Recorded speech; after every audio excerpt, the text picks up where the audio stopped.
My guest today is Obi Abuchi, who is a coach, transformational speaker, and the CEO of Core Leaders International, a consultancy obsessed with helping leaders grow in the area of personal mastery.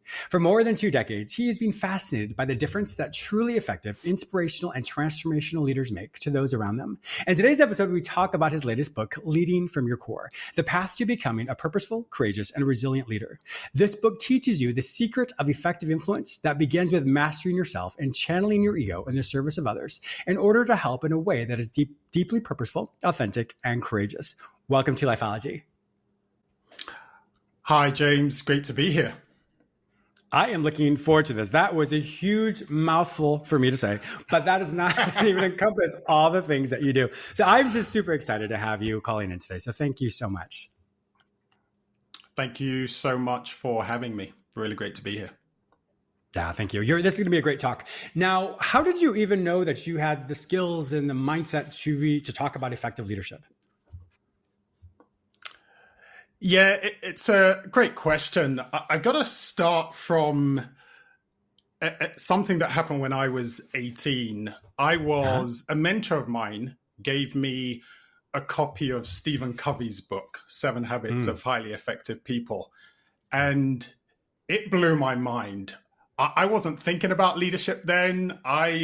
He actually only gave me a copy of the book just so that I could become more disciplined. I was a typical 18-year-old, lots of passion, but not exactly super disciplined. But that book just gave me this incredible foundation for understanding the importance of developing oneself and what I've come to term leading oneself and personal mastery in particular. And that's really where the trajectory of learning more about leadership and developing myself and developing others came from. So I'd say that's the genesis of it.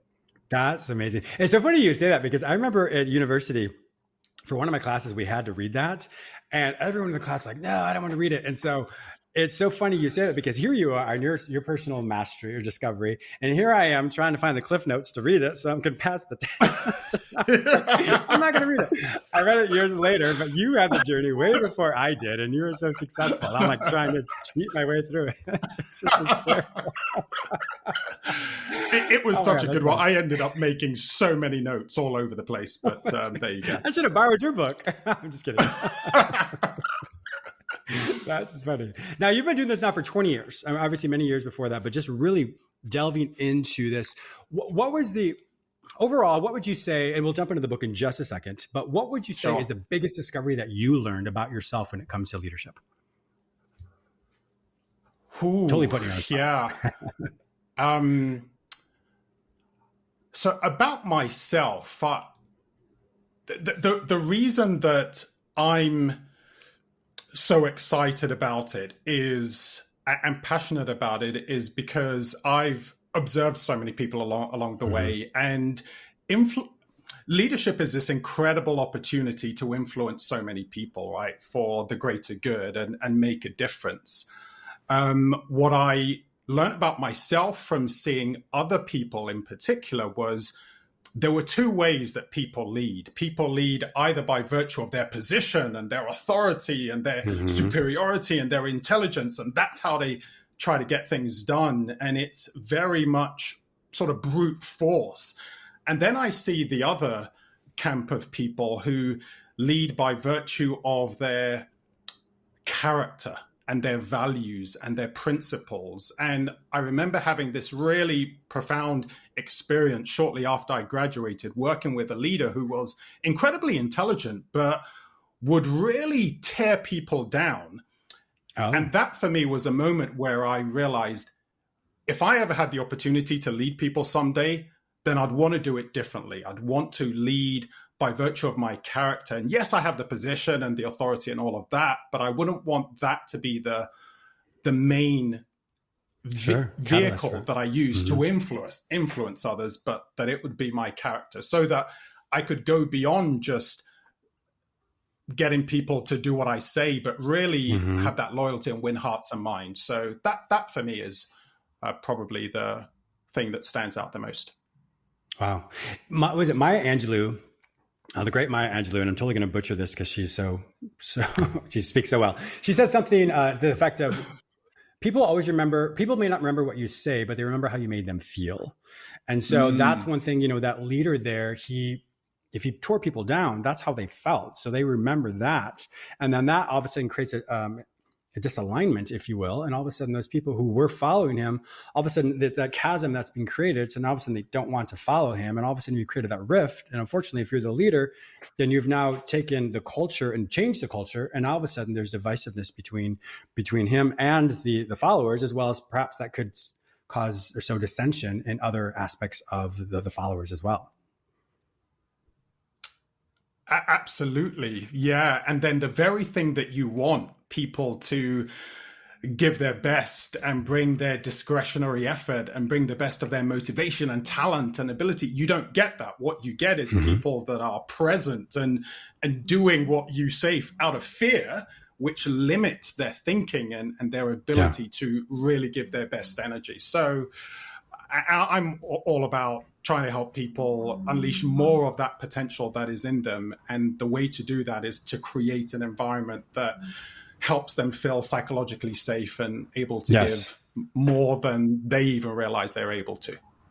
Yes. And, as you were saying, when you were talking about the leading from fear, or following from fear, from a psychological approach, and we know the fight or flight, we know what that is. So the fight or flight, what happens for people who know more about this or want to learn more about this, is when you have so much cortisol in your body, then you're hyper focused on fleeing or fighting. And so when that happens, all of a sudden the creative aspects of your body, of your brain, are now limited because you're now just trying to flee or get away or to defend. And when that happens, everything just shuts down. So if you are if a person is in a hyperchronic state of fight or flight based off of a leader who leads with fear or some type of intimidation, then unfortunately, like you said, but from a psychological approach, all of a sudden your creative aspects are gone. The dopamine has been decreased. The norepinephrine, which is another neurotransmitter that helps you really focus, it's not necessarily there because now you're just trying to get the heck away from this person or away from this environment. And then that's once again causes the burnout because people don't have the energy to be able to maintain and to be able to move forward because all of that energy is used to protect themselves. I love the fact that you share that, right? Because it's a way of helping people understand that this isn't just soft, fluffy stuff. This is real. This is rooted in science and our physiology and the way we are on the inside. And so it's really important for us to be in tune with how our body works and what does it take to get the best out of our minds and bodies. So yeah, that's great. Exactly. Well, in your book, Leading from Your Core, The Path to Becoming a Purposeful, Courageous, and Resilient Leader, what happened in your life that you said, I want to write this book, or the world needs to learn more about this?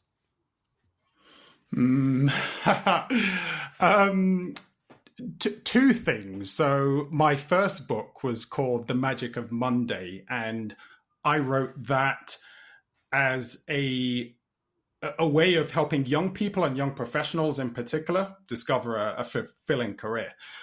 This book, I wasn't anticipating that I would write it, but unfortunately, my mum was diagnosed with Alzheimer's about 7 years ago. I'm so sorry. And she was one of, thank you.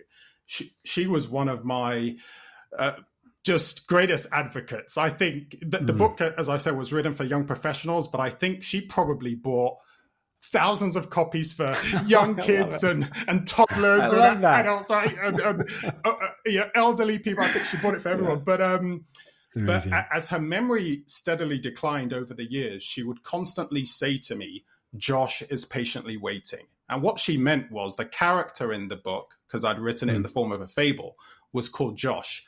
And she was saying, hey, Obi, get on and write your next book. Get on and write your next book. And at that point, I was big into leadership, but I'd had some challenging moments and failures and seasons of depression and even almost suicide at one point. And when I was going through one of my darkest periods as a leader trying to launch a business, I realized that I was trying to control so many things around me. I was trying to control the market. I wanted to control people. I wanted to control clients. And I came to this a deeper understanding during that period. Some people attribute this quote to Aristotle, but I think he said the hardest victory is over self. Mm-hmm. And I realized, Obi, you can try and control everything, but the reality is you can't. The only person that you can really control is yourself. And actually, that's harder than you think, because I've got to be in touch with what are my real values. I've got to be in touch with what are the beliefs that are holding me back. I've got to be in touch with the challenges that are emotionally taxing, relationally taxing. And I just came to this, it almost circles back to some of the stuff that I read in Stephen Covey's book, that, Obi, you've got to make sure that on the inside, you are as healthy as you need to be, because when life squeezes you, what you're like on the inside will come out. And if there is fear, if there is this doubt, if there is just all the ego inflation within you, then under pressure, the facade will disappear and what you're like on the inside will come out. So for me, it was so important to share that for leaders and others around who I know experience the tremendous pressure and challenge that leadership brings. And I wanted to write something that would go deeper than just the vision and how do you lead people and give feedback, but how do you make sure you put your oxygen mask on as a leader? And that's really what's at the heart of this book. I love that. Thank you so much for your authenticity and transparency. Because I really, you normalize that so much, because I think so many times people think of a leader as someone who's already on the other side of the mountain, or, always on the mountaintop. And I know for me in my own life, it hasn't always been that way. Life comes and goes. Situations happen all the time. And so one day you're on the, like I said, on the mountaintop, other days you're in the valley, but it doesn't change your purpose. And so if we allow external circumstances to define our success or to define who we are, then unfortunately we're allowing that storm, if you will, to move us to and fro without that rudder. And so the rudder is our tenacity, our resilience, our understanding of self, that passion that we have that says, regardless of what life gives me, I know the direction I'm going to go. I may not know how to get there, but I know that I'm going to get there. And so I think that's one thing that many people listening right now, I really want them to hear that we all struggle with things, but the difference is you have to just get up. If you just get up, if you stumble and fall, you just simply get up. That's the first thing you have to do. And beyond that, once again, you start again. And so that tenacity and resilience will always be there if you keep your eyes focused on the direction that you know your life is supposed to go. So true. Yeah, so true. And it takes the hard work, which is what I talk about in my book. It is hard work being really clear about who am I and what do I stand for and what is my sense of purpose, so that when the storms and the difficulties and the challenges and the pressures and the health difficulties or the pandemics, all sorts of things that we can't anticipate, when they come our way, we're still able to stay focused on our true north and course correct if we've gone off track. So, yeah. I love that. And your first book, you were talking about, is for younger people, younger individuals. Who is the ideal reader for this book? Once again, Leading from Your Core, The Path to Becoming a Purposeful, Courageous, and Resilient Leader by Obi Abuchi. So I would love to say every leader, in a sense, should read this. That said, in the book, I make it very clear that not every leader will connect with it. Sure. And that's because I see there are two games that leaders play. One is the ego game, where it's all about me and what can I get and what can I achieve. And those leaders will look at this and say, nah, I'm not interested in that. I just tell me how to get more out of and squeeze more out of my people. And I think, okay, there are some other books that can teach you that.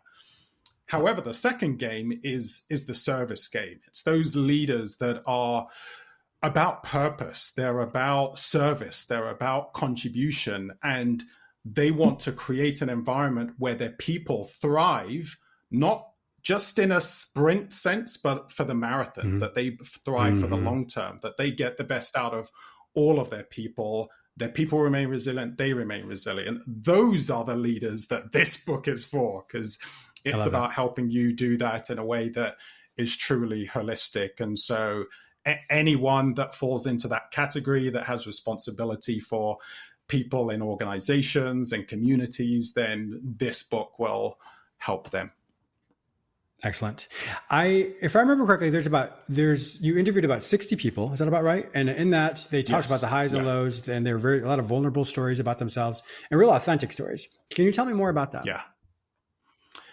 Yeah. So, I thought I could have just written this and it's Obi's story and that's it. But I wanted to help readers connect with the reality of this. And I interviewed leaders all around the world, the States, Asia, UK, Africa, and we talked about resilience. We talked about personal mastery. We talked about the challenges of leadership and what leadership is. And they all shared various stories straight from what I say, the battlefield and the line of fire. There were some sobering stories. I remember one leader sharing about someone in his team who sadly committed suicide because of all of the pressure that he was facing. And it was just, I'm not trying to be overly dramatic about it. That wasn't a story for everybody, but it was just this reminder that leaders have a lot on their plates at any given time. And that is taxing emotionally. It's taxing relationally.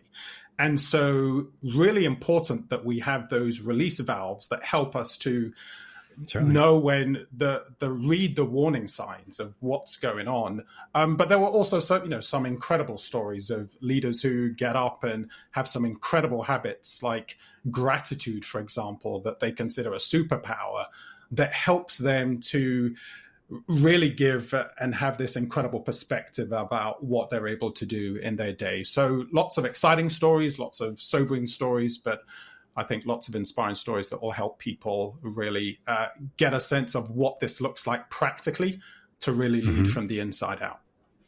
That's great. And it sounds like you have a full spectrum of all different people at different levels of their leadership, their styles. And so that's really good because one of the readers is going to be able to connect with at least one of the stories from the people that you wrote about or that you interviewed. Yeah, I think so. I don't describe all of their different levels, but there are, everyone that's read the book so far said, the stories were so helpful, just getting different people's perspectives on the 6 core elements that I talk about in the book. So I think let's talk about those 6 core elements. Yeah, let's talk about those. What are they? Sure. So, core itself stands for it's an acronym for clear values, an optimistic worldview, rewarding habits, and empowering beliefs. So it's about knowing what you stand for. It's about having that mindset that the glass is half full rather than half empty.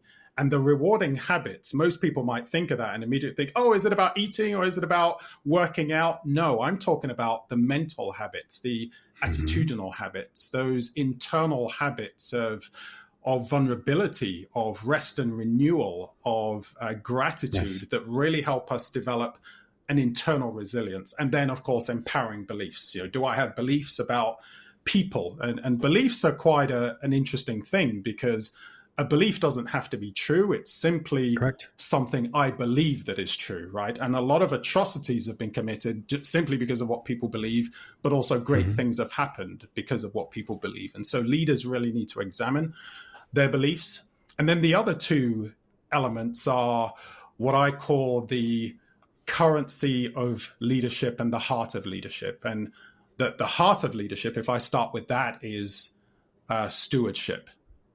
Not seeing that, hey, I own this business and I own my people, but actually I'm responsible for this. And I want to make sure that my people are at their best and this organization thrives way beyond me, even if I founded it. Because the reality is, even if I founded a business, I can't take it with me to the grave. So it's much better to have a mindset of stewardship. And then the the currency of leadership is character. That as a leader, that I have this character, not just performance character, but moral character. And you talked about Maya Angelou earlier on, right? Just such a great point about people may forget what you said, but they'll never forget how you made them feel. And so what is my sense of compassion towards my people? Can they look at me and say, yeah, I want to follow him or her because of his or her character that has been forged through the challenges and difficulties of life, right? So those are the 6 core elements that I unpack in the book and bring to life and help people discover how they can integrate those into their lives. Wow, I love how holistic that is, because, what I always teach is as well, I mean, to piggyback off what you're saying, is how you start your day is indicative of how your day is going to go. So for me, I always look at, I break my life down into spirit, mind, and body. You can call it id, ego, super ego, whatever you want to call it. But for me, I think, okay, James, you're going to be using your mind all day. So let's do something where your spiritual part is now going to also be augmented that day. Your physicality, the physical part, is going to be augmented as well. So I make sure that if one element of my life grows, the other 2 also have to elevate as well. Because we've all been to the gym before, and you see that bodybuilder who has a really big upper body and then really skinny chicken legs. And you're like, what is that about? And that's kind of what I think about when it comes to self-development. If we're not proportional in our presentation, our thoughts, our spirituality, our belief system, whatever that is, it will come out in a different way. Did you know this? And many people don't. One of my previous guests told me this, but did you know that the antonym or the opposite of the word belief is actually truth? So if you look in your dictionary and you look up belief and you look at the antonym, the opposite word, and it will say truth. And so that kind of piggyback out of what you said, that just because we believe something doesn't mean it's true. As we have one facet of our knowledge that we says, oh, this must be true. But when you get the full expansive or all the comprehensive aspect of what it is we're going through, what we know, all of a sudden that little belief that we had now all of a sudden is not true because we see it in a bigger picture. And so a lot of that comes from perspective. And as we know, perspective usually comes with time. But when we have that self-awareness in our life, all of a sudden when something happens, if I feel a spike of emotion that pops up, let's say it's anger or it's something that seems slightly disproportionate to the event, more than likely my belief about that is not necessarily true, because my reaction is not equal to the event that's actually taking place in front of me. So that's one a tell that a lot of people can have is, as soon as I feel that, I'm probably going to overreact because this is how I feel. So in psychology, we teach that whatever you think about determines what you feel determines how you respond. And so if you all of a sudden have that spike of emotion, you're probably thinking about something that may be a little too, maybe too focused on something and not really getting the bigger picture. So all that to say, I really love the components that you have with it when it comes to your book. There's so many things that we can talk about. One other thing I wanted to say is just going back to the whole belief system as well. Sometimes we don't realize that what we were taught as children manifests. So for example, if anyone listening or watching this right now, if you do something silly that you're embarrassed about, what is it that you tell yourself right away? What is that narrative that pops up? If, for example, if I'm like, James, you're so stupid, or what is wrong with you? Or you're so ugly, or you're so fat, or whatever it might be, that unfortunately is a phrase that we were taught as kids. Doesn't mean people actually necessarily said it, but we told ourselves that, and that crystallized. In other words, it became part of us. So then we reinforced it every single time we did something silly or something we were embarrassed about or some type of failure. And so if we're not aware as a leader that crystallized mantra keeps being said over and over again, then that permeates the foundation of who we are. And then all of a sudden, as I'm leading, if I do something silly, then all of a sudden I feel silly, or I feel dumb, or I feel whatever it is. And then that unfortunately comes out through my leadership style. And that can perhaps cause fear or cause insecurities with the people who are following me as well. So anyway, lots of things there from a psychological approach that completely connects with what you're saying as well. So I am just super excited to be able to talk with you about all of this today. Thank you. Thank you. Yeah. So much there that you've just added that absolutely complements that. Yeah. Well, unfortunately, our time is up. You and I literally could talk all day. We could. If my listeners want to find out more information about you and to purchase his book, Leading from Your Core, The Path to Becoming a Purposeful, Courageous, and Resilient Leader, where would they find this information online? to get the book, they can go on to Amazon, type in Leading from Your Core, and they'll be able to get a copy. I've got a podcast on iTunes, Spotify, Amazon that's called Leading from Your Core. They can follow that. And also they can reach out to me on LinkedIn, Obi Abuchi, or go to my website, www.coreleaders.co.uk. Awesome. Well, my listeners also know that if I cannot find this information any other place, simply go to the show notes at jamesmillerlifeology.com, and I will link you with Obi Abuchi's information. Obi, thank you so much for your expertise. I really appreciated your time today. Thank you, James. Such a joy to speak with you. Thanks for having me on the show.